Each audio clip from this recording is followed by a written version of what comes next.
ท่านกำลังอยากเริ่มธุรกิจน้ำแข็งแต่ยังบ่ฮู้ว่าควรเลือกกำลังผลิตเท่าใดจึงจะเหมาะสมนี้แม่นเยซองจากเยเมียบจักเฮ็ดน้ำแข็งใหม่ 100% ที่มีกำลังผลิต2ตนต่อ24ชั่วโมงเหมาะสำหรับผู้ที่กำลังอยากเริ่มธุรกิจน้ำแข็งหรือโรงงานที่ต้องการเพิ่มกำลังการผลิต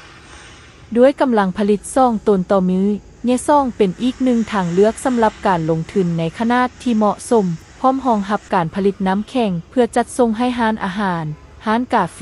ร้านเครื่องดื่มและตัวแทนจำหน่าย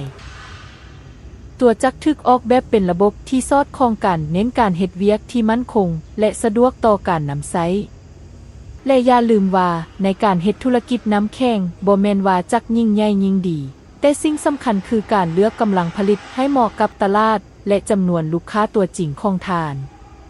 ถ้าทานสนใจเยซองหรือยังบ่แน่ใจว่ากำลังผลิต2ตนต่อมื้อจะเหมาะกับธุรกิจของทานหรือบ่ติดต่อเนียนๆเพื่อรับคำปรึกษาได้เลย